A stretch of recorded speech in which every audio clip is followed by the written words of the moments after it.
sleeping on the beach is for the birds. It's one thing to be woke up in the morning with the sun hitting you in the eye. And it's another thing to be woke up with the tide slapping you in the face. The next time them grunions want to invade the beach, they can have it. We all had a miserable night. We got a long drive home, and ain't no use rehashing it. Yeah, I suppose you're right. Y'all think you had a miserable night on the beach. I spent the night in the ocean. Well, it's your own fault, boob. Trying to swim to the island of Grun. Yeah, just 'cause there ain't nothing there but women. Well, can you think of a better reason? That'll do. I'd have made it, too, if I hadn't run into that doggone old shark. Shark? I hear they bite's pretty vicious. Oh, he got in the first lick. Then I grabbed that rascal and chomped him more ways than trout lays in a barrel. Ellie, you sure that there was no men in that bunch of grunions that Miss Jane caught? Oh, yes, ma'am, I seen them. They was all girl prisoners. I seen them, too, Granny. Miss Jane was leading them down the beach, and they was chanting their war cry. We're the girls from Grun. We want our place in the sun. I've heard your glee club. I don't need a solo. Now, how'd you pick this stupid name, Grun? Because it epitomizes your dishonesty. You invented that mythical island just to trick the Clampetts into keeping their money in your bank. And it worked. Well, we are hanging you with your own rope. That'll be the day. Now, clear out of here. Oh, Chief, please, negotiate with us. In fairness, in honesty, and good faith. In a pig's eye. You mean you refuse to even listen to our grievances? What grievances? I'm a doll to work for. Sweetheart, a pussycat. Let us face it, Chief. You have tried every dirty, rotten trick in the book. Oh, no, I haven't. I still have a few left. Very well. If you want war, let it begin here. It began last night at Malibu when you marched those nuts up and down the beach. We are the girls from Grun. We want our place in the sun. We'll never give in. We'll fight till we win and rise here along the run. You girls, take a break. I'm still negotiating. Do you need any help, Miss Hathaway? Yes. Would you come up, please, Helen? Oh. We insist upon higher wages and hospitalization. You keep insisting, and you're going to need hospitalization.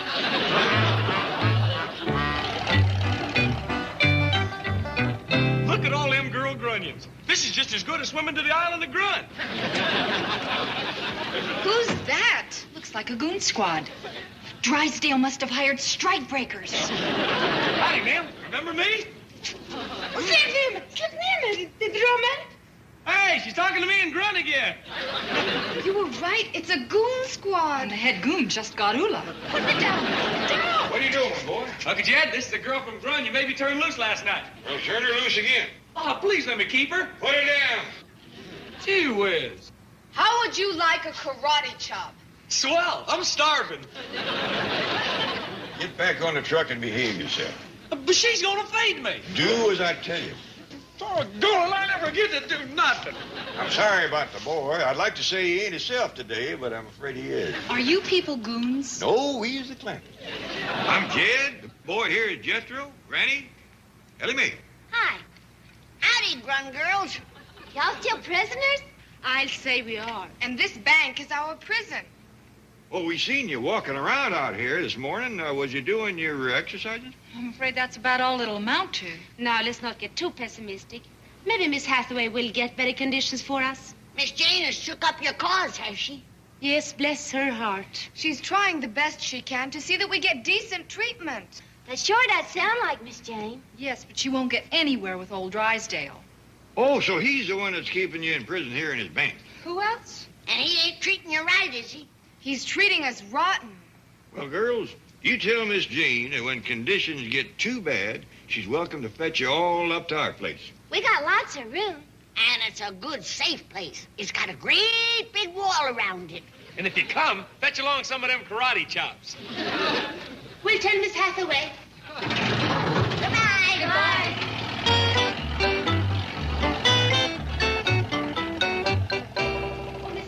What's the news? Did the old slave driver give in? Well, not yet, but Helen and I submitted a list of grievances. He's studying them, and he's going to give us his answer. By the way, we're all invited to the Clampetts. Really? Yes, they were just here. Girls, There is the key to our success. Mr. Drysdale would do anything to keep in good with them. If he doesn't give us a fair answer, we'll all meet in the parking lot and go to the Clampetts. Okay, girls, here's your answer. Turn on the water, Charlie. Full blast. We'll meet in the parking lot. Hurry up, they're getting away. Give me all the pressure you've got. That's the way to handle troublemakers, Charlie. You wouldn't really hit those girls with all that water, would you? Of course not. That stuff costs money.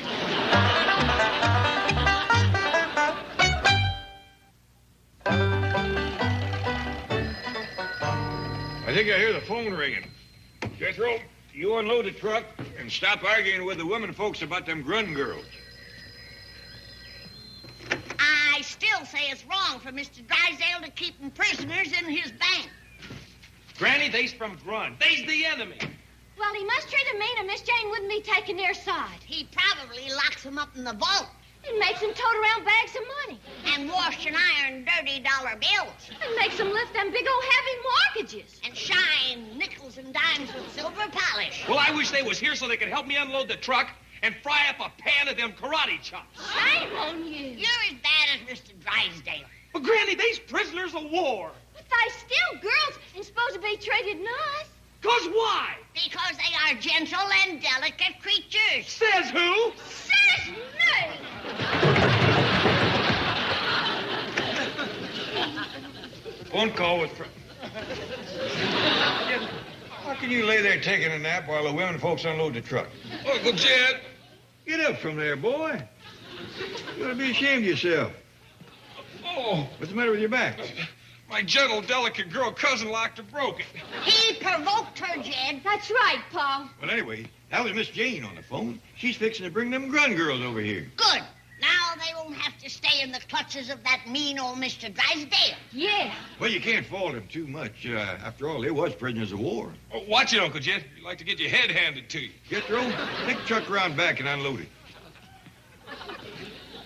I can understand Mr. Drysdale holding a grudge. He was shot up something awful on that island of Grun. He probably stubbed his toe. Hey, he was here when he come by. He was hobbling on crutches and bandaged up head to foot. It was nothing.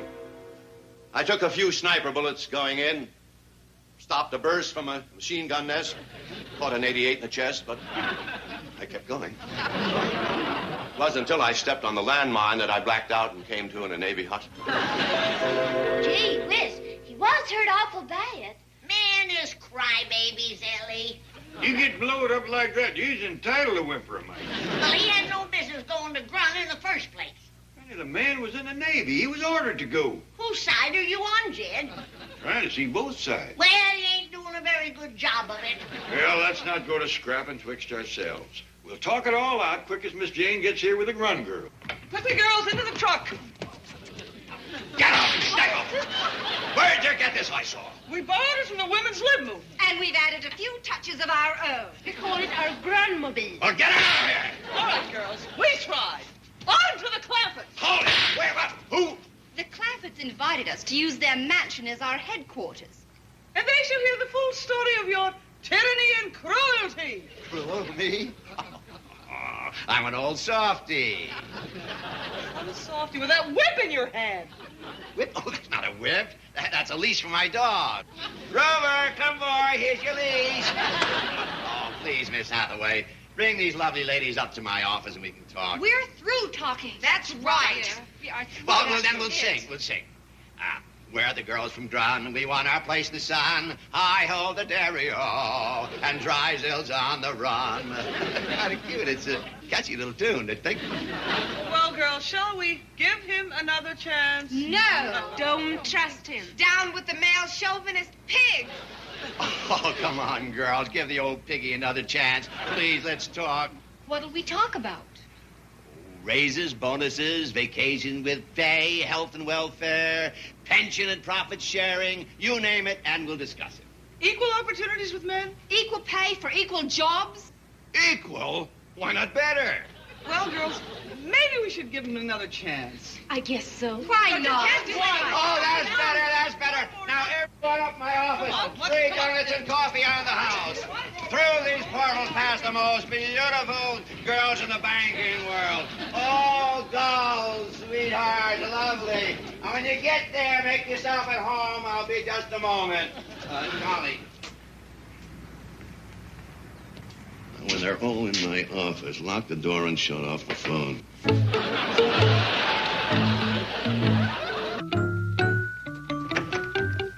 Mr. Drysdale, you're out of the hospital. Yes, I'm not supposed to be, but I had to see you. What's that thing? Oh, that's a genuine Grunmobile from the island of Grun. I captured it from the invaders. Well, doggy. How'd they get this thing here from Grun? They flew it over. Them Grunions is poor sailors, but if they can fly this thing, they one pilot. Well, when I say they flew, you're right. They're clever people, especially the women, and that's what I come up here to tell you about. They've brainwashed Miss Hathaway. Done what? Brainwashed her. It's like hypnotizing her, taking control of her mind. Is that a fact? Yes, they've turned her against me. Filled her mind with hate. Well, I got to say that them Grun girls ain't too fond of you, judging by what they got wrote on the side of their airplane. Well, look who's up and around. You see, Jed, I told you he wasn't hurt bad. Maybe he's a fast healer. Well, actually, I should still be in surgery. But when I heard about the trouble, I jumped off the operating table and rushed to the bank. What kind of trouble? Them Grun girls has brainwashed Miss Jane. I don't believe it. It's true. It ain't neither.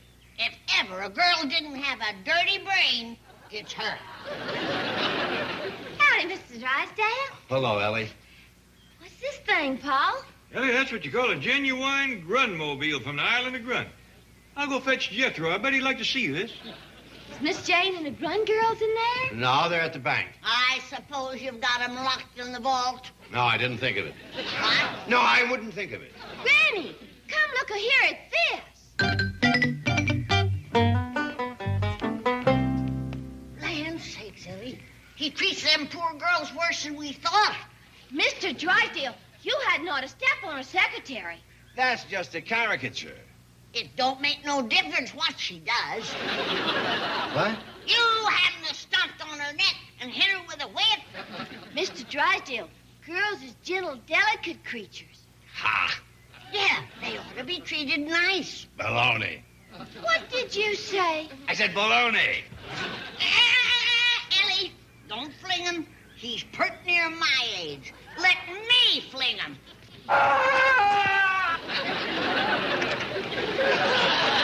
Mr. Drysdale, what happened? Looks like the work of my gentle, delicate girl cousin. Don't worry about him, Jed. He's a fast healer. If he can get up from an operating table, he can get up from there.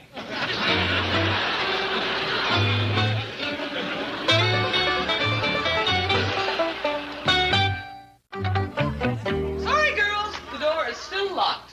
The phone is still dead. And our Grunmobile is still gone. I'll bet anything Drysdale took it. Huh, there's no question about it. Here's the Clabbets right now telling them lies about us. Wait till I get my hands on that rat Fink. I'll give him such a karate chop. Evelyn, I'm sure we all share your feeling of anger and frustration, but violence is not the answer. Maybe not, but what is? Oh, well, so somehow I have got to reach the Clabbets and refute his story. Now, come on, let's think. Like dune buggies in the parking lot. But how can you get to it? Through the window. It's too high to jump. Yes, and we can't climb down. Well, we will have to improvise a rope. Out of what? Clothing, it's all we have. Well, you're welcome to my miniskirt, but it would take 30 of them to reach the ground. 40. If Drysdale paid us decent salaries, we'd be wearing middies and maxes. Well, we'll just have to use what we have. All right, girls, take it off for women's lib.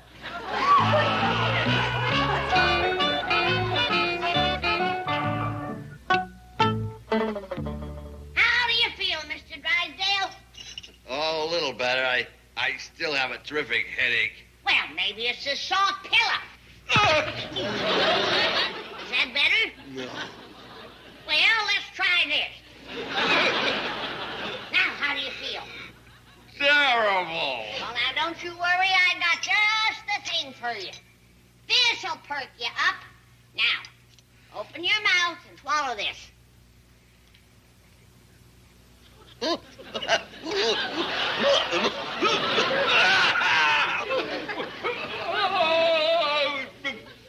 told you it would perk you up.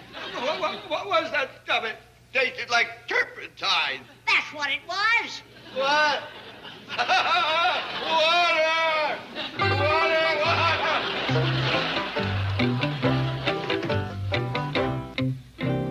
How's Mr. Drysdale? Well, I got him on his feet, Jed. Good. Yep, he's up and running around like a spring chicken.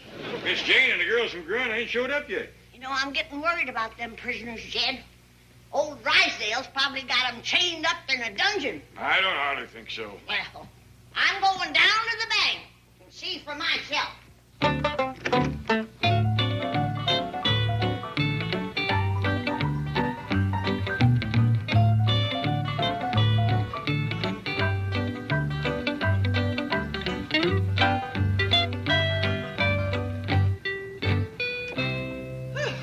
Well, girls of Grun, we who are still dressed, salute you. And many thanks to you all for your contribution. Yes, never before have so many peeled off so much for so few. And a special thanks to you, Ulla. You gave your all. Åh, snälla någon, sätt på värmen. Oh, I guess that means good luck in Swedish. Oh, no, it means please somebody turn the heat up. Well, we're off to the Clampets to slay Drysdale the Dragon.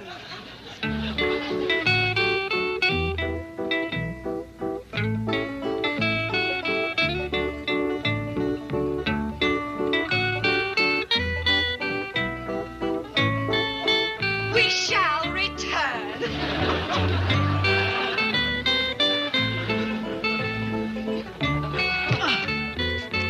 It's all right, Helen.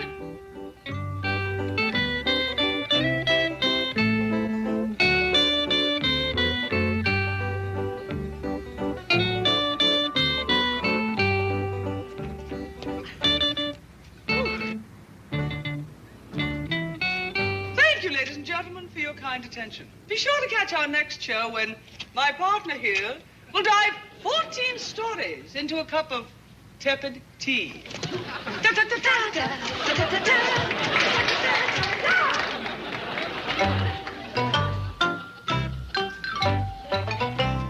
What's going on here? Two girls just climbed out that window and down those clothes. Why, that's Mr. Drysdale's office. He puts on a pretty good show. Hey, anybody else coming down? No, we can't. We're not dressed. And we're locked in.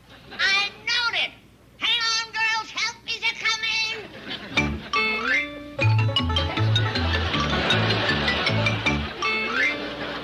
Hey, this is a wild bank. I think I'll open an account.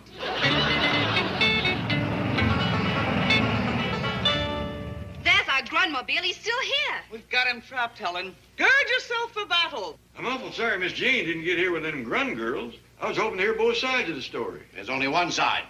My side, the right side. Wonder what happened to them. Well, they were afraid to face me and have you learn the truth. They're not only subversive troublemakers, they're cowards.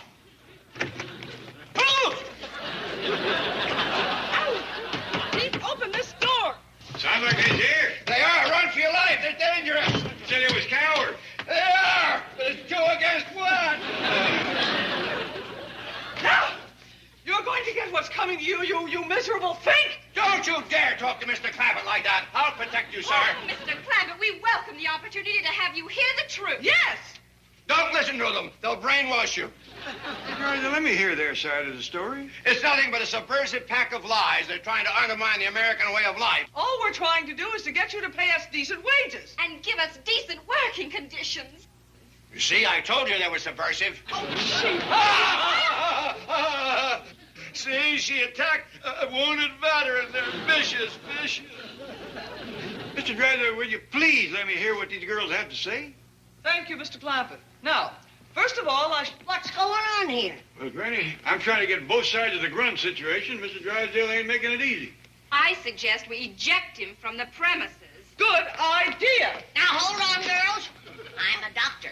This man is my patient, and nobody touches him but me. Thank you, Doctor. Thank you. I'm a sick man. The sickest. Mr. Drysdale's going back to his bank under my care. Oh, girls, that Grunmobile will make a dandy ambulance. Will you drive us? But, Granny, I don't know the whole story yet. I do. I'll tell it to you later. There's a surprise ending.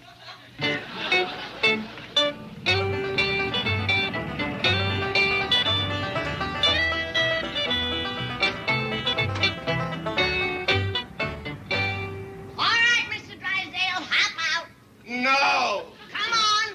Equal treatment for men and women. That's what we's gonna have.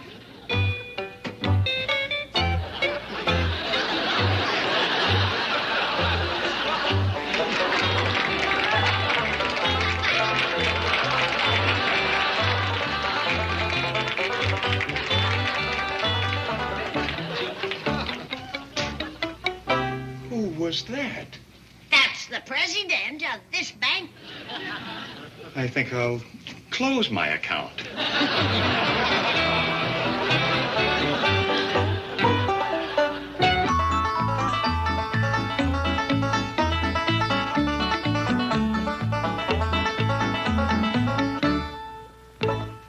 Paul and Jethro is up. They'll be down to breakfast in a few minutes. Good.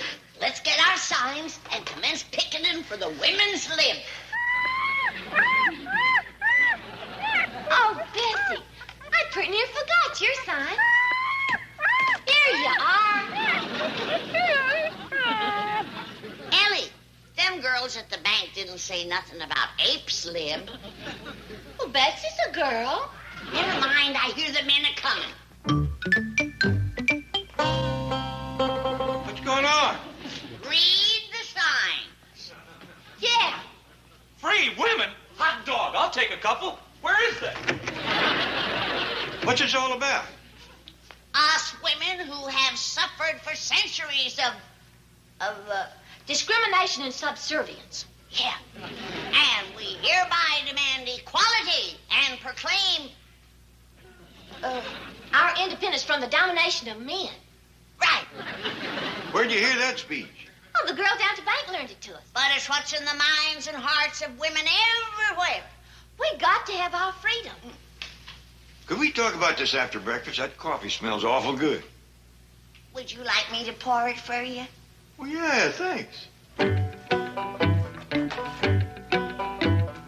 Well, here I go, male supremacist. What'd you do that for? For women's lib. Make your own coffee. Well, okay, but what's women's lib? Liberation from the tyranny of Chauvinistic male dictatorship. right. I looked all over the place. I can't find no women. These signs is what you call false advertising. Get rid of them. How would you like to have it wrapped around your head? Ellie, don't stoop to the level of the male brute. Yes, ma'am, Granny. Come on, Bessie. Uncle Jed, what are you doing? Making coffee. Men ain't supposed to do that. That's what women is for. Here, Granny. Get busy. Take it easy, boy. But I'm hungry. I want my breakfast. Boy, go sit at the table. That's more like it. Here, Granny, I'll have a double helping everything. There goes your typical pleasure-seeking male animal. You men is all alike. All you want to do is eat and get to your country club. Country club? Whilst us women stay home and slave. You is out shooting golfs, and tennis, martini on the rocks, and having steam saunas. Jethro and me spends our days mowing the lawn, raking leaves, trimming the hedges, chopping wood, painting, plumbing, and repairing. There you are. You was out having fun, whilst we is home slaving.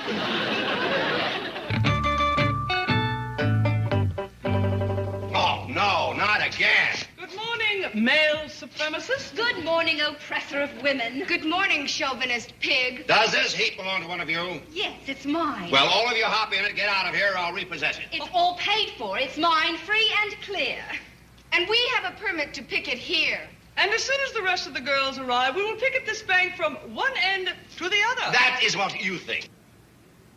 Joe, Charlie, come out here. Bring your baseball bats. Now, I'll give you one more chance to disperse. All right, clear the sidewalk. Okay, Susie.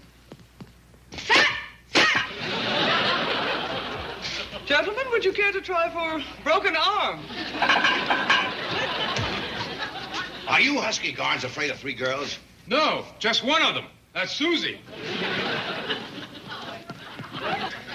Okay, I'm impressed. Now let's make peace. Come back to work for me, and you'll get a raise and a bonus. Hooray! Victory at last. No, not you two, just Susie. Just me? Right.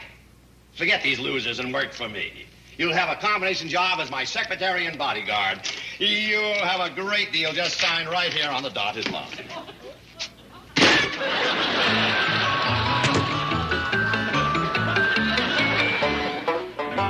I thought we were going to have breakfast at our country club. We don't belong to no country club. Well, then where are we going to eat? Right here. Well, who's going to cook? Looks like you're going to be one of us. Okay. I'll have bacon and eggs, ham and grits, pancakes and sausage, lots of toast and jelly, and a side order of hush puppies. You sure that's enough? You better start me off with a big bowl of cereal covered with bananas and strawberries. No steak and taters? Okay, as long as you cook and throw that in, too. And rare on the steak. Get through. Get up from there. We're going to match pennies for this. After breakfast, Uncle Jed, I'm too hungry to play games now. You're going to match pennies to see who does the cooking. The other one will wash the dishes. Okay. I'll match you. Heads. Tails. You do the cooking, I'll wash the dishes. Okay. Call me when you're ready.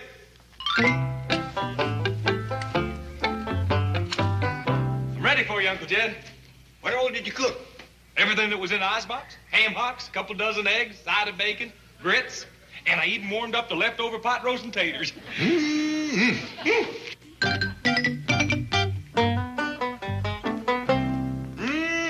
Them victuals smells good. They tasted good, too. You ate them? Yep. All of them? Yep. And why did you call me in? Well, now it's time for your half of the work. I done the cooking. You wash the dishes.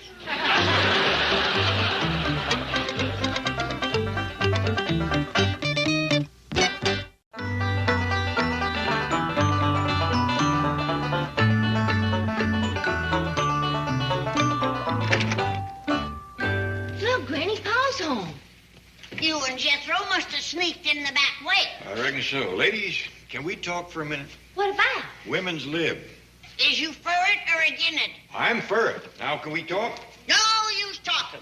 The rights that we are seeking is, what is that again, Ellie? Non-negotiable.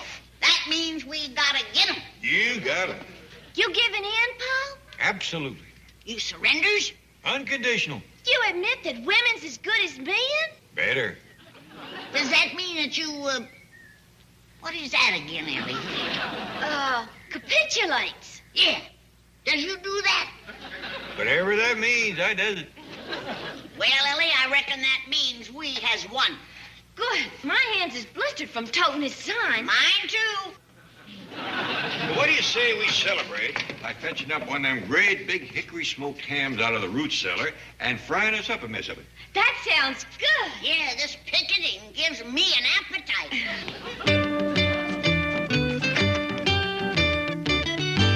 To tell you the truth, Jed, it was mostly them girls down at the bank that got us picketed. What's that? That's Uncle Jed's in my laundry. You forgot to pick it up this morning, Granny. Jethro. Now hop to it, and no starch in my collar this time. It's sawing my neck. Jethro. Oh, and here's some socks that needs darning. Jethro. And these pants needs patching. And Ellie, our beds ain't made. Now, will you stop playing with that ape and get at it? You and Granny done wasted half the day. Ellie, back to the women's lib. Ellie, the boy didn't mean. He was just... Boy, this is ridiculous. A Hollywood playboy washing clothes. Word was to get out to the Hollywood gossip columnists and fan magazines. I'd be the laughing stock of Schwab's drugstore. What's that? Well, that's kind of a meeting place for Hollywood celebrities. I hangs out there a lot, except when they runs me off. Well, I don't think they'll be running you off today. By the time you get through washing and ironing, it's going to be tomorrow. Jim, have you ever thought what I might do if I was forced to continue this humiliating kind of work? Oh, what might you do? I might just run away from home. That's the first ray of sunshine on a dark day. Well, how are you superior male dictators doing? We're doing the best we can. Pa, you don't have to wash clothes like this. There's a washer right yonder. We didn't know how to run it. What do you think you're doing? Darn it, socks. Granny, look at this. You ain't darning socks. You're ruining them. I'm doing the best I can. You'll have to walk awful pigeon-toed to wear these. I reckon it will take a while for me to get the knack of it. Granny, let's help Pa. Only if he's ready to change his ways. I'm ready. Do you admit that men ain't superior? I'll put it in writing. Are you through grinding women under your heels? Oh, yeah, no more of that. Are you for women's lib? Heart and soul. All right, Ellie. You take over the darning. I'll finish the washing. Yes'm, Granny. Well, it's about time you lazy women was back to work. Jethro. Here, Granny. It's a good thing you's back carrying your own weight. I just about had it with you two. Jethro. Come on, Ellie. These men ain't learned their lesson.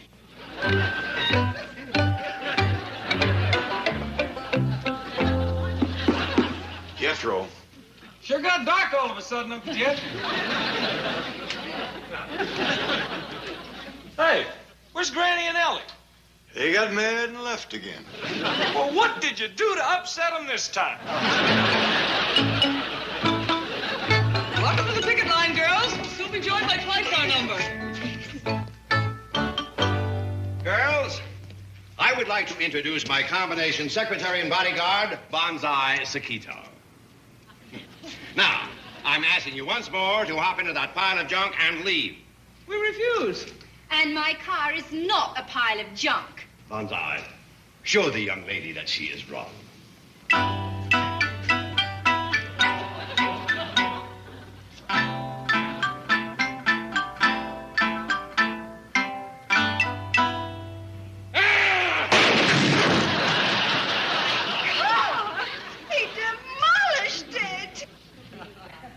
Now, would you girls like to try for demolished heads? Get him, Susie.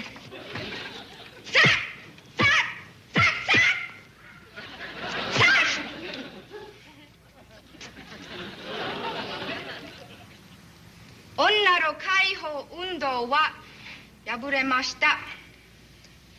What did you say? I said, woman's lib is for the birds. Let's get out of here.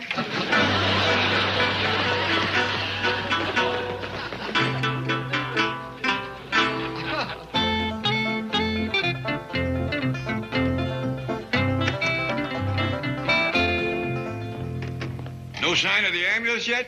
Ambulance?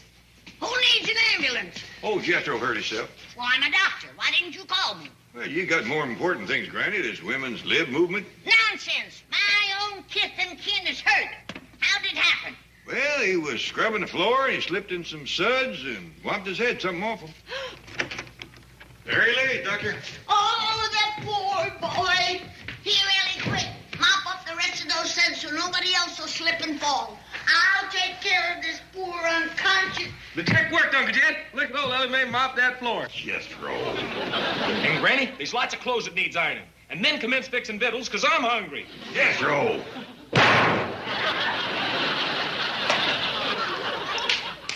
Come on, Ellie.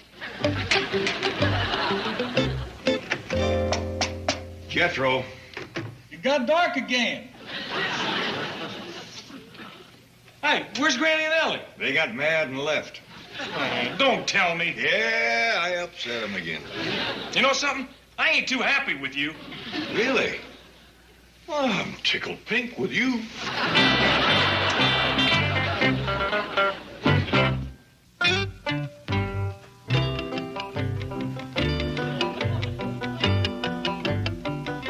How's it going, boy? It's going terrible. This is wrecking my whole image. If someone was to take a picture of me like this, I'd never get into Harvard. Harvard? Yeah, you gotta have class to get in there. Seems I've heard about that place. Of course you have. Next to Schwab's, it's the classiest drugstore on Hollywood Boulevard. Well, we see to it that nobody takes a picture. Uncle Jed, is Ellie and Granny still picketing? I'm afraid so. Well, I'm getting hungry. You aim to cook me something? Well, I hadn't planned on it. Well, gee whiz, I cooked the last meal. You ate it, too. Well, there you are. I'm doing everything. The eating, the cooking, The scorching? Huh? You just burned a hole in your pants.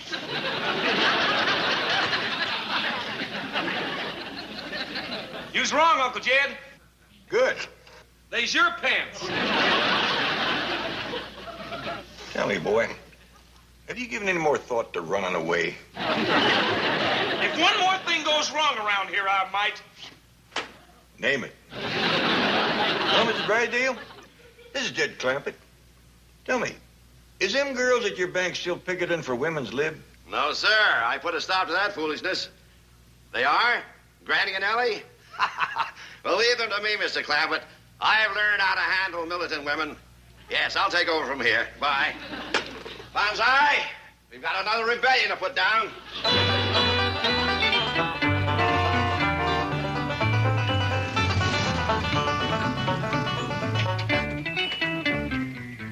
Oh, howdy, Mr. Drysdale. I mean, male supremacist. Oppressor of women. Granny, Ellie, I am here in response to a call for help from Mr. Clampett. Oh, you're going to do the cooking and washing for Pa and Jethro? It sure will be good news for them. The only thing I'm here to do is to put a stop to this women's lib foolishness. It ain't foolishness. I say it is. And Banzai will demonstrate the unquestionable superiority of men. Banzai?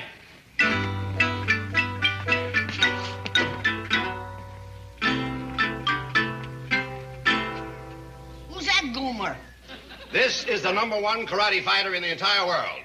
Banzai, show this little lady how strong you are. No, not my car.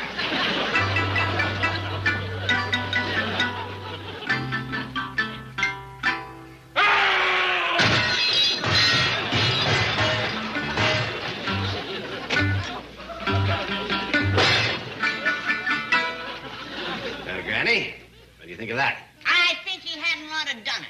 That was a good bench, and now it ain't worth shucks to set on. He did that to put you in your place. Now, unless you stop this picketing, he's going to have to teach you a further lesson. Well, he better hadn't. Do you admit that men are superior? No! Banzai, destroy the other bench. Oh, no, you don't! Are you sure Mr. Drysdale's here to do our work for us? Yes, sir, Pa. Hot dog. I sure hope he can cook. Who is that? That is the #2 karate fighter in the entire world. What happened to him? He just met #1.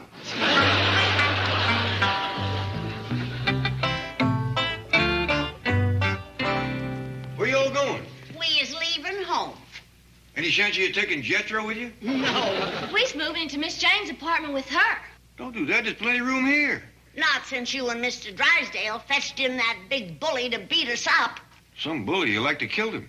Well, he had no business wrecking a good iron bench. You men is all alike. You gotta learn a lesson. Bye, Pa. Please, I'm begging. No use talking. We's leaving. What I'm begging you for is to take Jethro with you. Johnny come Miss Jane in her dune buggy. Hey, where's they going? He's leaving home, boy. Oh, what dim-witted thing did you do this time? I don't know. Thank goodness you got my giant brain to fall back on. I could use something soft right now. I'm sorry about this uncomfortable mode of transportation, but Mr. Drysdale's bodyguard destroyed Helen's car. What'd he do, run into it? He struck it with his hand and broke it in two. That must be the goomer that busted up my iron bench. Bonsai's here? Oh, yes, ma'am, Miss Jane. He's resting in the parlor. Well, we better get out of here before he destroys the dune buggy. No, he won't be doing no more destroying for a spell. Granny clobbered him. Bonsai? Yeah. Why, he's a judo champion, a karate champion. He must have 5 or 6 belts. I give him about 4 more.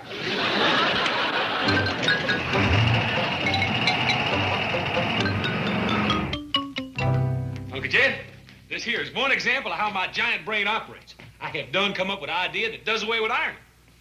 Is them my long johns? That's right. I figured out if he uses lots of starch and lays them out in the sun to dry, you don't have to iron them.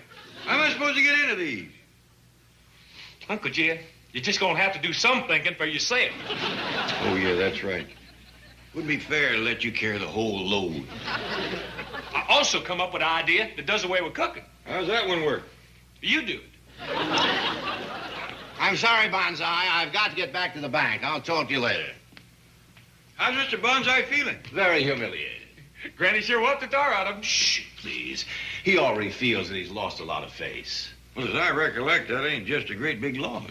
Now, I don't mean that literally. He simply feels ashamed because he was defeated by a woman. That ain't nothing to be ashamed of. When Granny's riled, I've seen her drop a full-grown bull. Heck yeah! Well, Bonsai is so disgraced, he doesn't want to show himself for a while. Can he stay here? Of course he can. I'll go tell him. Hey, Mr. Drysdale, can that bonsai feller cook? No, Jethro. Japanese men do not cook. Well, can he do the laundry? No. Well, can he scrub floors or make beds? Jethro, Japanese men do not perform domestic chores. The women of their household do all the work. They wait on him hand and foot. In his own home, he is king. Hey, how about me moving in his place? I told Mr. Bonsai he's welcome to stay here till he finds his face. Oh, thank you, Mr. Clampton. Well, I'll see you later. Uncle Jed, that fella can't cook, can't do laundry, can't scrub floors or make beds or nothing. You're making work for yourself. Matter of fact, Jethro, he asked could he fetch his women folk over to take care of all that. What did you say? I said, sure, go right ahead. Well, how about that? You finally done something right. You know, if you hang out with me long enough, you'll be as smart as me. Well, thanks, boy. I'm really looking forward to that. Oh, excuse me. The morning sun crested the rolling hills of California, casting a golden hue over the sprawling Clampett estate. Jed Clampett, a man of simple pleasures and honest intentions, sat on his front porch, whittling a piece of cedar with a rhythmic grace that spoke of years spent in the quiet solitude of the mountains. Beside him, Granny was busy organizing her collection of herbs, her brow furrowed in deep concentration. The world had changed for them since they had moved from their humble cabin in the hills to the glittering opulence of Beverly Hills, but the core of their being remained as grounded as the earth they had once tilled. It was a journey that had started with a simple act of necessity. Jed had been a poor mountaineer, barely managing to keep his family fed. Then, one fateful day, while he was out shooting at some food, a strange bubbling liquid erupted from the ground. It was oil, that is, black gold, Texas tea. The first thing you know, Jed was a millionaire. The kinfolk, recognizing the opportunity for a better life, had urged him to move away from there. They said that California was the place he ought to be. So, they loaded up the truck and they moved to Beverly Hills, that is, swimming pools, movie stars, the Beverly Hillbillies. Despite the grandeur of their new life, the days were not without their peculiar challenges. Just the other night, the family had found themselves in a most uncomfortable predicament. They had spent some miserable nights in their time, but that last night had been something else entirely. Sleeping on the beach was for the birds.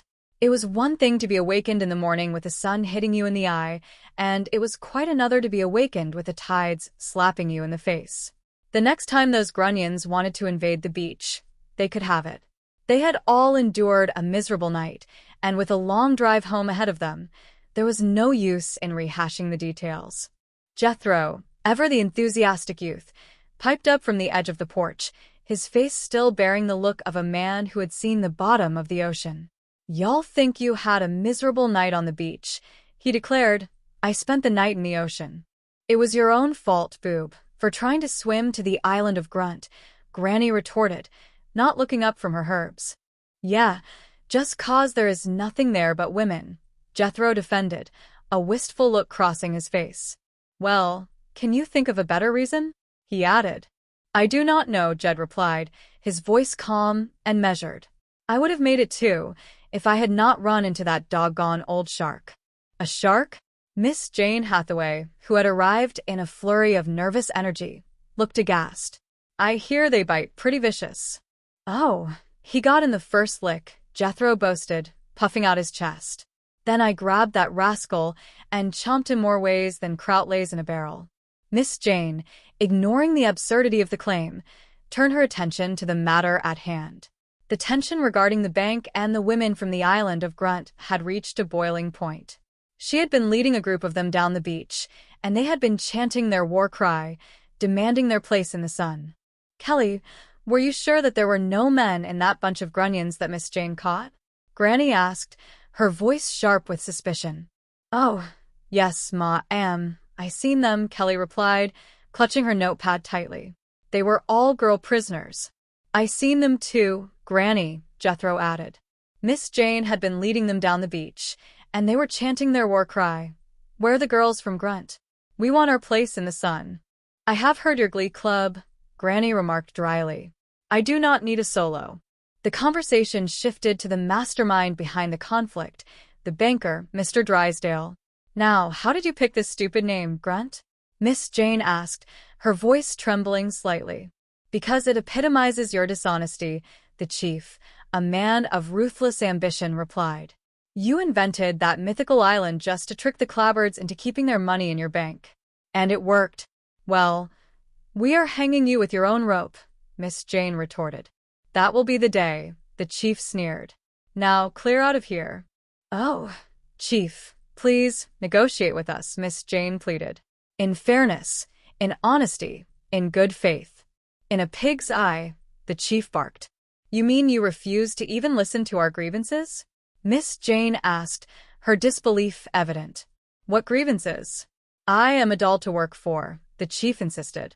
Sweetheart, a pussycat. Let us face it, chief. You have tried every dirty, rotten trick in the book. No, I have not, the chief replied, his eyes narrowing. I still have a few left. Very well, Miss Jane said, her resolve hardening. If you want war, let it begin, pal. It began last night at Malibu, when you marched those nuts up and down the beach, the chief reminded her. Where are the girls from Grun? We want our place in the sun. We will never give in. We will fight till we win. It is right here on the run, the girls chanted in unison. It was a scene of chaos and determination. Miss Jane, ever the loyal employee, tried to maintain order.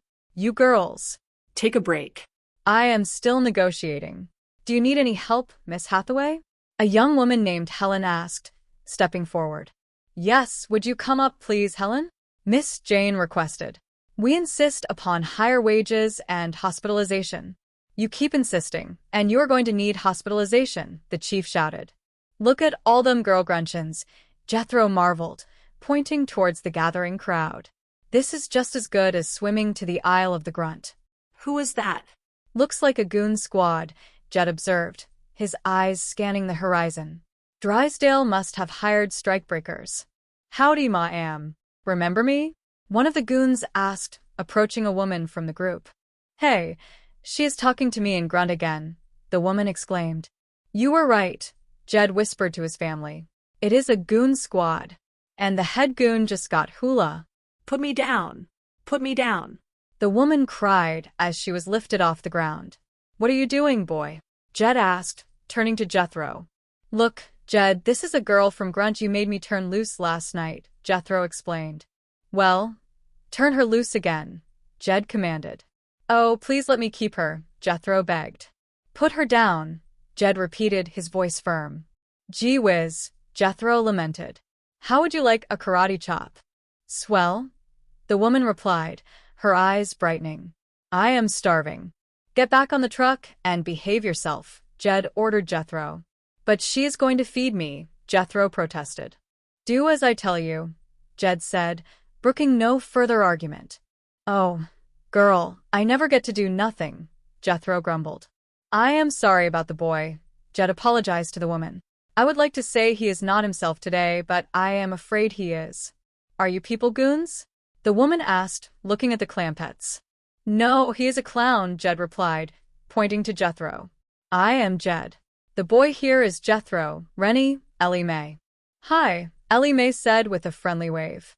Howdy, grunt girls, Jethro added. Y'all still prisoners? I will say we are, the woman replied, her voice filled with weariness.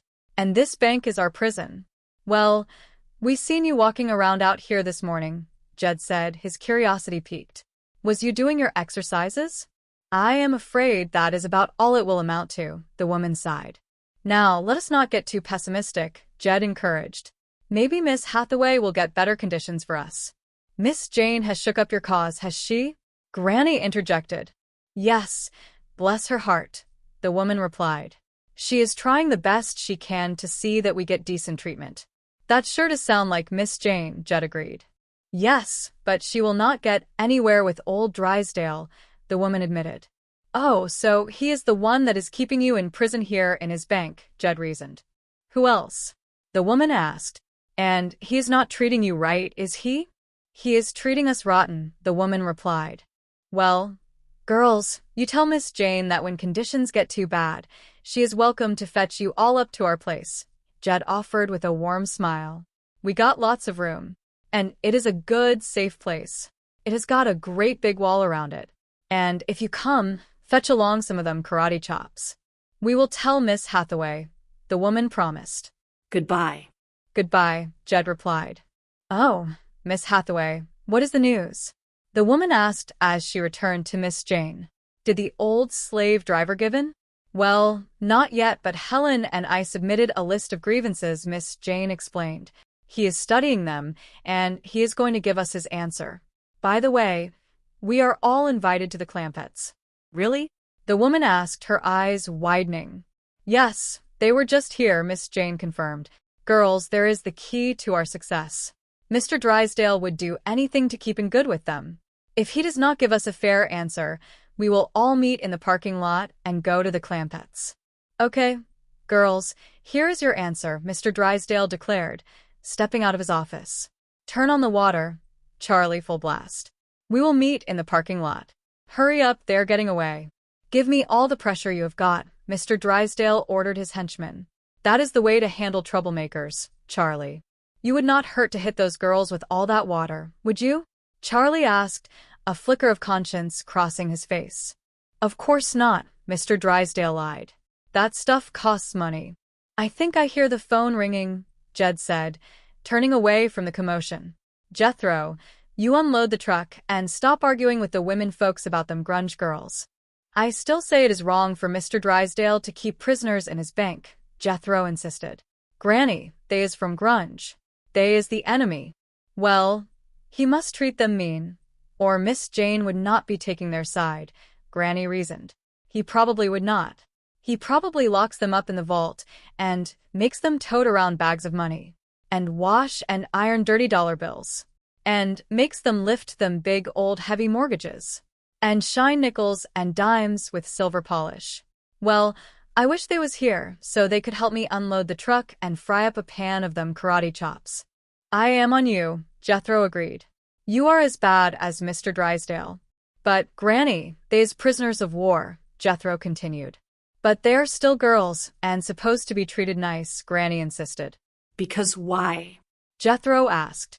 Because they are gentle and delicate creatures, Granny explained. Says who? Jethro countered. Says me. Granny replied with a huff.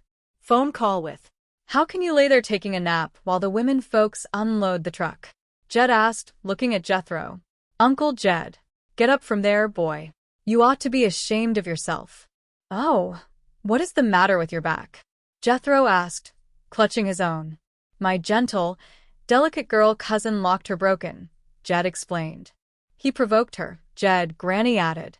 That is right, Pa, Ellie Mae chimed in. Well, anyway, how is Miss Jane on the phone? Jed asked. She is fixing to bring them Grun girls over here, Jethro said. Good, Jed said with satisfaction. Now, they will not have to stay in the clutches of that mean old Mr. Drysdale. Yeah, Jethro agreed. Well, you cannot fault him too much. After all, they was prisoners of war. Watch it, Uncle Jed, Jethro warned. He would like to get your head handed to you. Get the old big truck around back and unload it. I can understand Mr. Drysdale holding a grudge, Jed mused. He was shot up something awful on that Isle of Grunt. He probably stubbed his toe. He was here when he come by. He was hobbling on crutches and bandaged up head to foot. It was nothing, a voice piped up. Mr. Drysdale had arrived, looking rather ragged. I took a few sniper bullets going in. Stopped a burst from a machine gun nest. Caught an 88 in the chest, but I kept going. It was not until I stepped on the landmine that I blacked out and came to in a Navy hut. Gee whiz, Jethro marveled. He was hurt awful bad. Man, those crybabies, Ellie, Jed remarked. You get blowed up like that, you are entitled to whimper a mile. Well, he had no business going to Grunt in the first place, Granny said sharply. The man was in the Navy. He was ordered to go. Whose side are you on, Jed? Granny asked. I see both sides, Jed replied.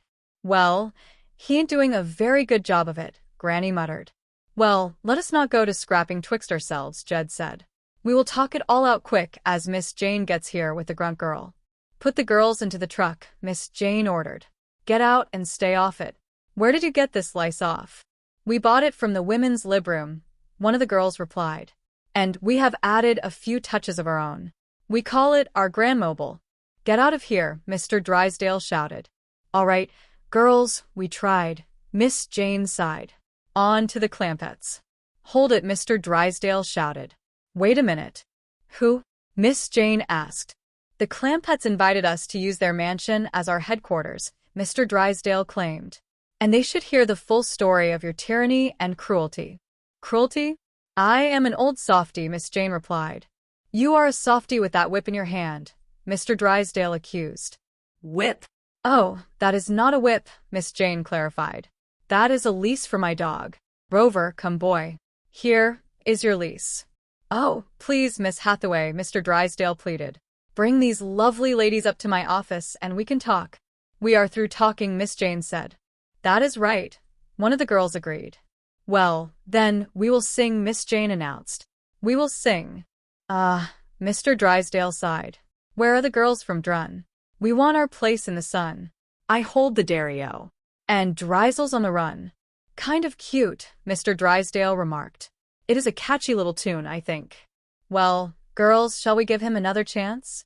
Miss Jane asked. No, the girls shouted. Do not trust him. He is down with the male chauvinist pig. Oh, come on, girls, Mr. Drysdale begged. Give the old piggy another chance. Please, let us talk.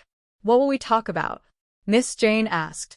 Raises, bonuses, vacation with pay, health and welfare, pension and profit sharing, Mr. Drysdale listed. You name it and we will discuss it. Equal opportunities with men? Miss Jane asked. Equal pay for equal jobs? Equal? Why not better? Well, girls, maybe we should give him another chance, Miss Jane suggested. I guess so, one of the girls agreed. Why not?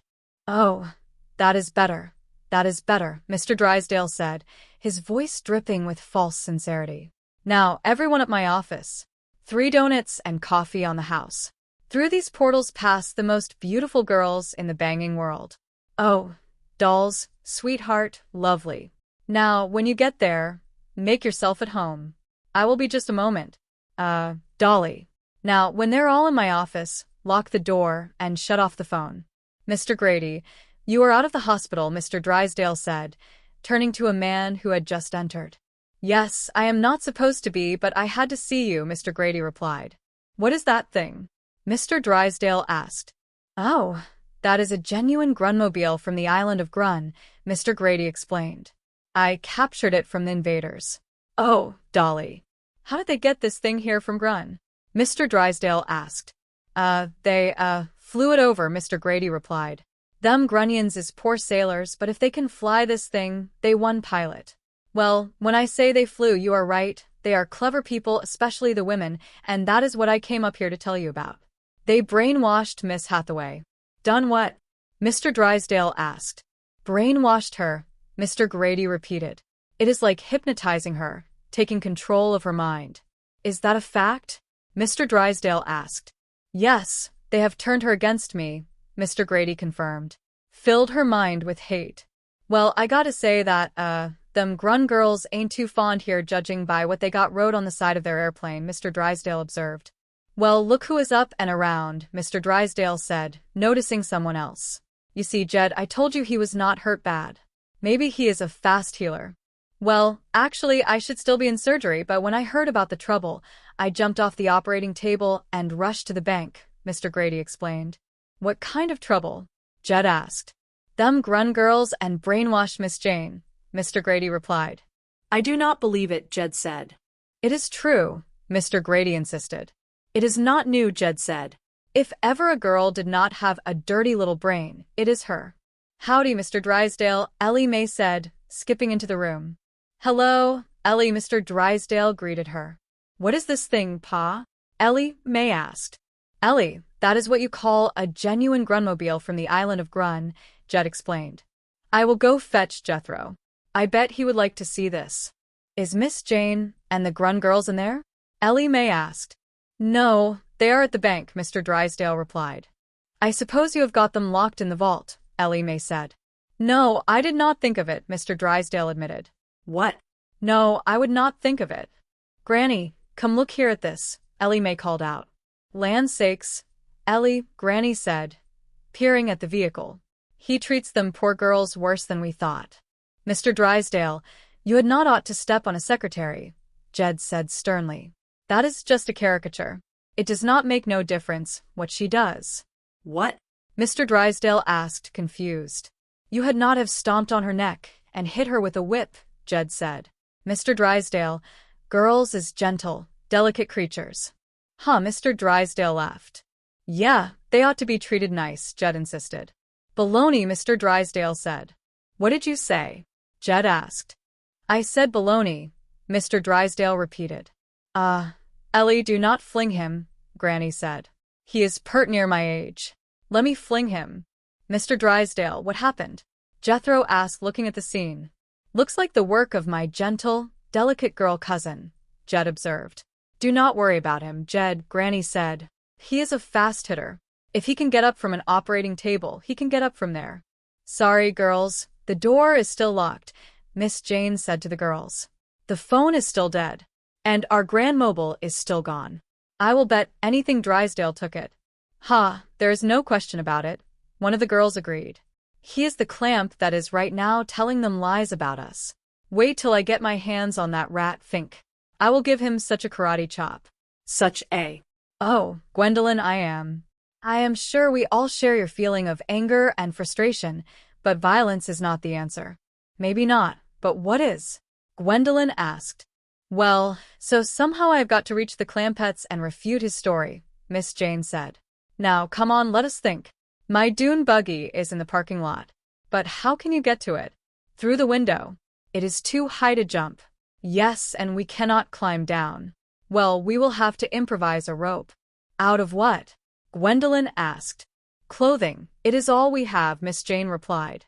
Well, you are welcome to my miniskirt, but it would take 30 of them to reach the ground. 40. If Drysdale paid us decent salaries, we would be wearing middies and maxis. Well, we will just have to use what we have. All right, girls, take it off for women's lib. How do you feel, Mr. Drysdale? The doctor asked. Oh, a little better, Mr. Drysdale replied. I still have a dripping headache. Well, maybe it is a sore pillar, the doctor suggested. Is that better? No, Mr. Drysdale said. Well, let us try this, the doctor said. Terrible, Mr. Drysdale moaned. Well, now, do not you worry, the doctor assured him. I have got just the thing for you. This will perk you up. Now, open your mouth and swallow this. I told you it would perk you up. What was that stuff? It tasted like turpentine.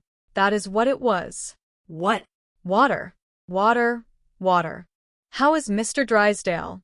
Jed asked. Well, plain chicken, the doctor replied. You know, I am getting worried about them prisoners, Jed, Granny said. Old Drysdale is probably got them chained up in a dungeon.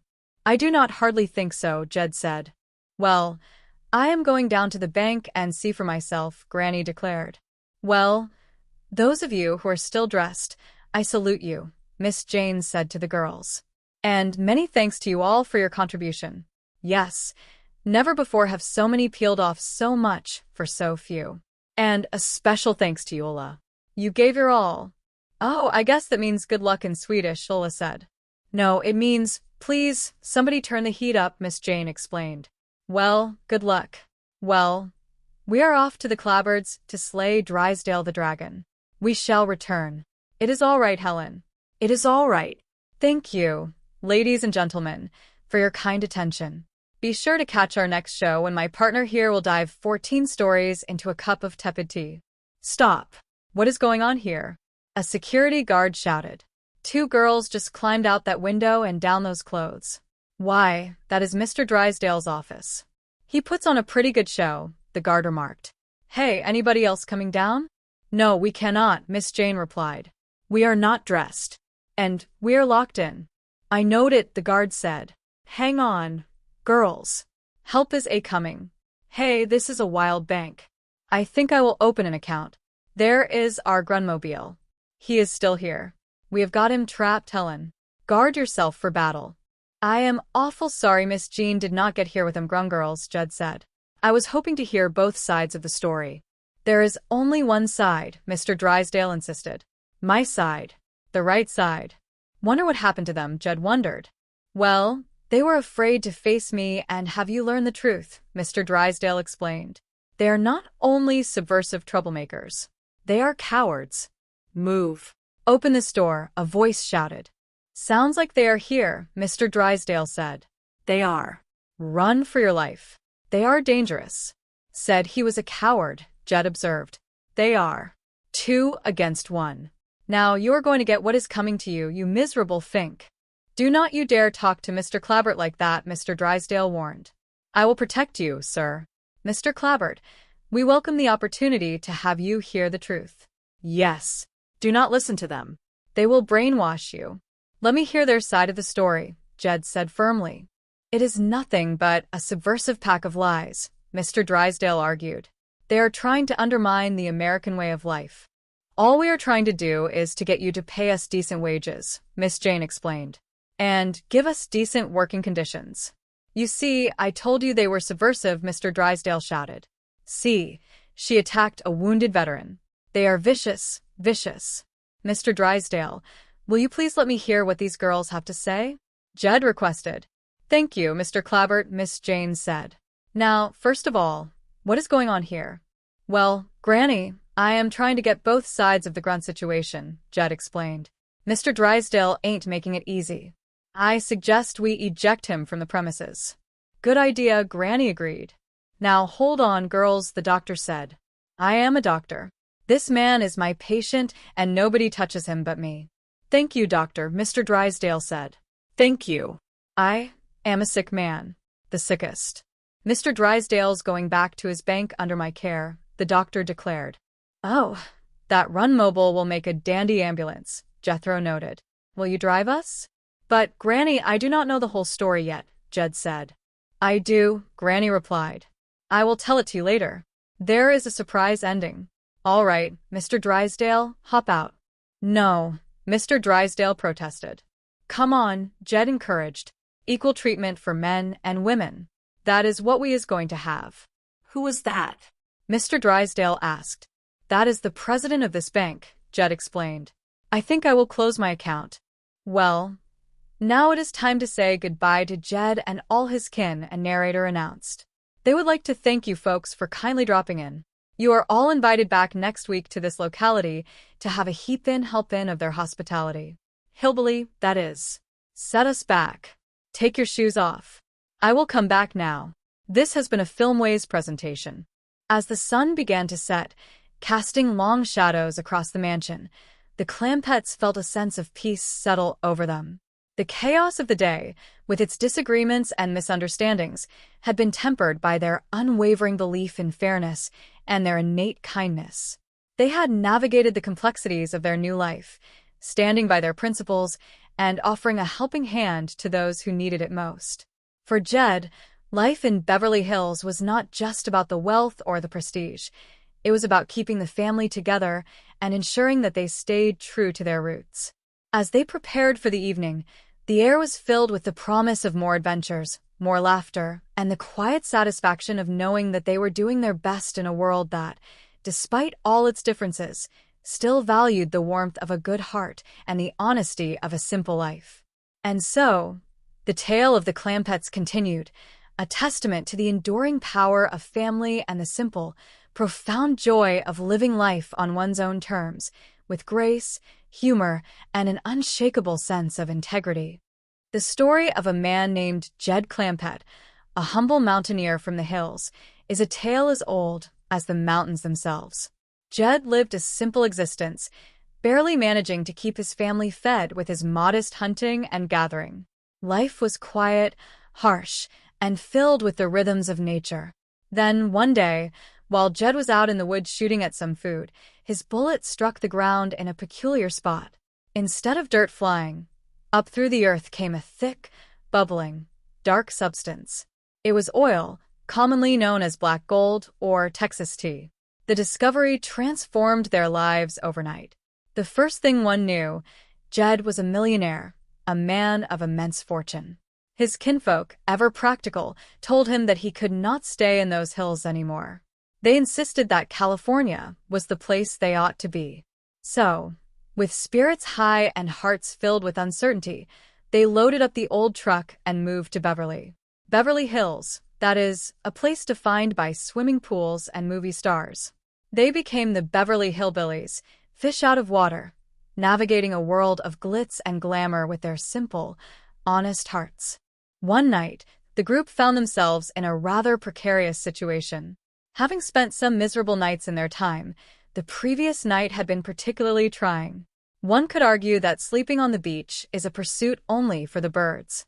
It is one thing to be awoken in the morning with the sun hitting one directly in the eye, but it is an entirely different matter to be stirred from slumber by the ocean tides slapping directly in the face. The next time those little creatures known as grunions wanted to invade the beach, they were welcome to have the sand all to themselves. They all agreed that it had been a miserable night. With a long drive home ahead of them, there was really no use in rehashing the details. Everyone supposed that was the correct attitude to take. Someone remarked that the others thought they had a miserable night on the beach, but that he had spent the entire night in the ocean. It was pointed out that it was his own fault, Boob, for trying to swim all the way to the island of Grun. When asked if the fact that there was nothing there but women was the reason for his endeavor, he could not think of a better one. He claimed that he would have made it, too, if he had not run into that doggone old shark. When asked about the shark, he mentioned that he had heard they bite pretty viciously. He explained that the shark got in the first lick, but then he grabbed that rascal and chomped him more ways than a person could imagine. Kelly, one of the group, was asked if she was absolutely certain that there were no men in that bunch of grunions that Miss Jane had caught. She confirmed that she had seen them, and they were all girl prisoners. Granny also chimed in, saying she had seen them as well. Miss Jane had been leading them down the beach, and they were chanting their war cry, demanding to know where the girls from Grun were, claiming they wanted their place in the sun. Someone remarked that they had heard their glee club and did not need a solo. It was then questioned how they had picked such a stupid name as Grun. The answer was that it epitomized their dishonesty, as they had invented that mythical island just to trick the Clabbards into keeping their money in their bank, and unfortunately, it had worked. They were determined to hang the villains with their own rope. The chief, however, was not easily swayed and told them to clear out of there. When asked to negotiate in fairness, honesty, and good faith, the chief replied with a resounding refusal. He was asked if he meant to refuse to even listen to their grievances, but he brushed it off, claiming he was a doll to work for, a sweetheart, and a pussycat. Everyone knew that the chief had tried every dirty, rotten trick in the book. He denied this, claiming he still had a few tricks left. He was told that if he wanted war, let it begin, and that it had already begun the previous night at Malibu, when he marched those individuals up and down the beach, chanting about the girls from Grun, never giving in, and fighting until they won. The girls were told to take a break while negotiations continued. When asked if she needed help, Miss Hathaway requested that Helen come up to assist. They insisted upon higher wages and hospitalization. The chief retorted that if they kept insisting, they would certainly need hospitalization. Looking at all those girls, it seemed just as good as swimming to the Isle of the Grunt. One onlooker wondered who they were, thinking they looked like a goon squad, and speculating that Drysdale must have hired strikebreakers. A woman asked if the individual remembered her, and it was noted that she was talking in Grun again. It was confirmed that it was indeed a goon squad, and the head goon had just been handled. One person shouted to put them down, asking what the boy was doing. Jed explained that this was a girl from Grunt that he had been forced to turn loose the previous night. He was told to turn her loose again, although he wanted to keep her. He was instructed to put her down. He wondered if she would like a karate chop, to which she replied that she was starving. He was told to get back on the truck and behave himself, but he protested that she was going to feed him. He was ordered to do as he was told, and he lamented that he never got to do anything. He apologized for the boy, noting that he would like to say he was not himself today, but he was afraid he was. They asked if the people were goons, and it was clarified that the one was a clown, while he was Jed, and the others were Jethro, Rennie, and Ellie Mae. They greeted the Grunt girls, asking if they were still prisoners, and they confirmed that they were, and that the bank was their prison. When asked if they were doing their exercises, one replied that she was afraid that was about all it would amount to. They were told not to be too pessimistic, as perhaps Miss Hathaway would get better conditions for them. Miss Jane had certainly shaken up their cause. They agreed, blessing her heart, as she was trying the best she could to see that they got decent treatment. That certainly sounded like Miss Jane. However, she would not get anywhere with old Drysdale. He was the one keeping them in prison in his bank, and he was not treating them right, but rather he was treating them rotten. The girls were told to tell Miss Jane that when conditions got too bad, she was welcome to fetch them all up to their place. They had lots of room, it was a good, safe place, and it had a great big wall around it. They were also told to fetch along some of those karate chops. They promised to tell Miss Hathaway, and they said goodbye. Miss Hathaway asked what the news was, and if the old slave driver had given in. She was told not yet, but Helen and she had submitted a list of grievances, and he was studying them and would give them his answer. She mentioned that they were all invited to the Clampets. That was the key to their success, as Mr. Drysdale would do anything to keep in good with them. If he did not give them a fair answer, they would all meet in the parking lot and go to the Clampets. The girls were given their answer, which was to turn on the water full blast.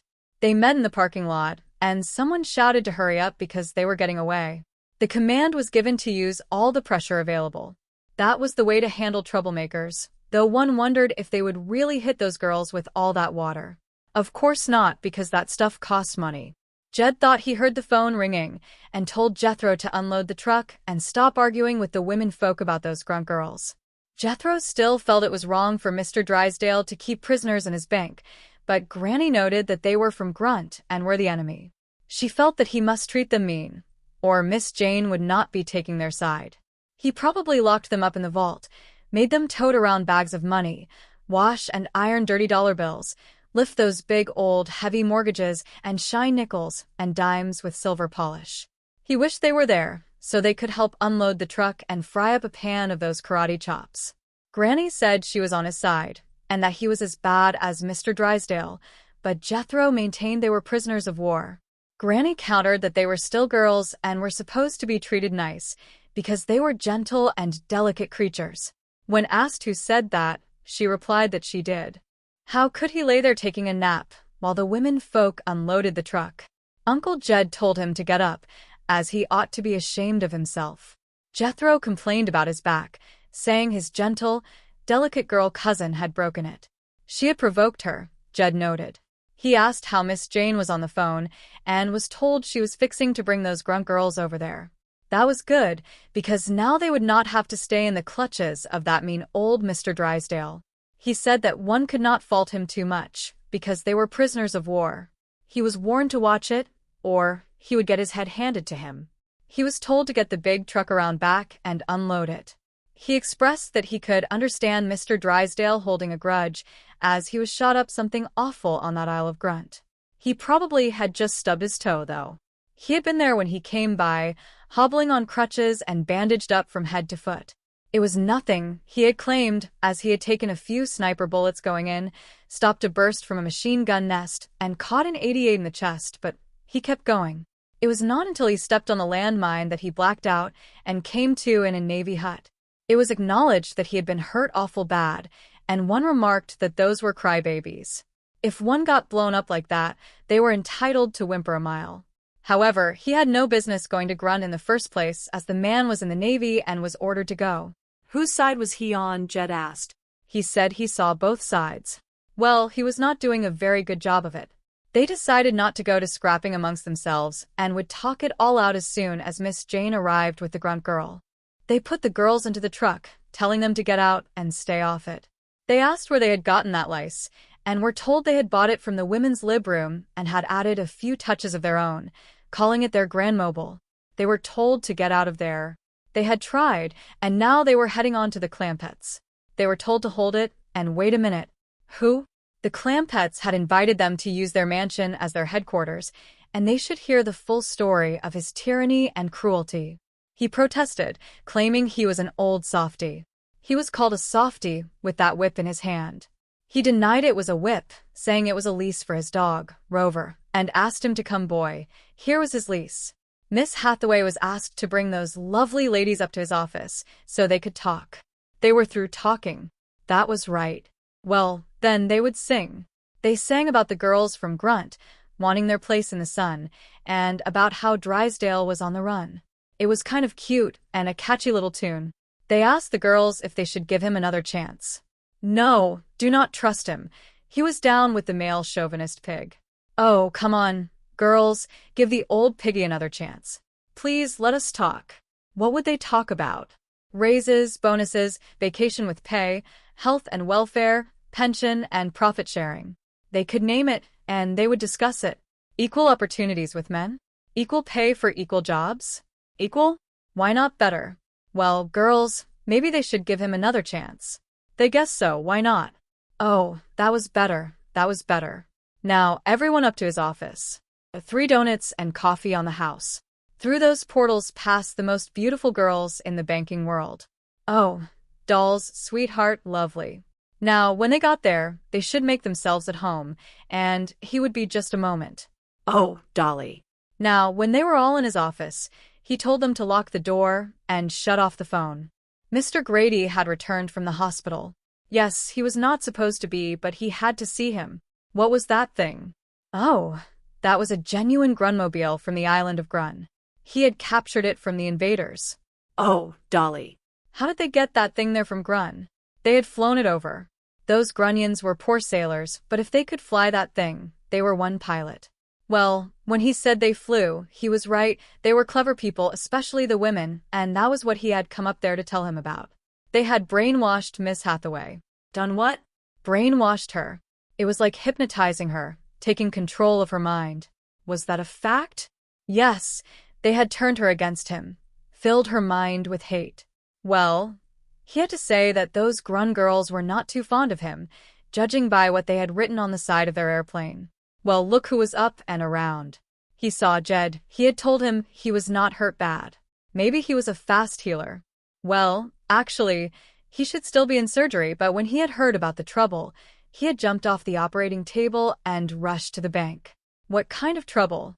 Those Grun girls and brainwashed Miss Jane. He did not believe it. It was true. It was not new. If ever a girl did not have a dirty little brain, it was her. Howdy, Mr. Drysdale. Hello, Ellie. What was that thing, Paul? Ellie, that was what they called a genuine Grunmobile from the island of Grun. He would go fetch Jethro, as he bet he would like to see that. Was Miss Jane and the Grun girls in there? No, they were at the bank. He supposed he had them locked in the vault. No, he had not thought of it. What? No, he would not think of it. Granny, come look here at this. Land's sakes, Ellie. He treated those poor girls worse than they had thought. Mr. Drysdale, he had not ought to step on his secretary. That was just a caricature. It did not make any difference what she did. What? He had not have stomped on her neck and hit her with a whip. Mr. Drysdale, girls were gentle, delicate creatures. Huh. Yeah, they ought to be treated nice. Baloney. What did he say? He said baloney. Ah, Ellie, do not fling him. He was about his age. Let him fling him. Mr. Drysdale, what happened? It looked like the work of his gentle, delicate girl cousin. Do not worry about him, Jed. He was a fast hitter. If he could get up from an operating table, he could get up from there. Sorry, girls. The door was still locked. The phone was still dead. And their grand mobile was still gone. He would bet anything Drysdale had taken it. Ha, there was no question about it. He was the clamp who was right now telling them lies about them. Wait until he got his hands on that rat Fink. He would give him such a karate chop. Such a. Oh, Gwendolyn, he was sure they all shared their feeling of anger and frustration, but violence was not the answer. Maybe not, but what was? Well, somehow he had to reach the Clampetts and refute his story. Now, come on, let them think. His dune buggy was in the parking lot. But how could they get to it? Through the window. It was too high to jump. Yes, and they could not climb down.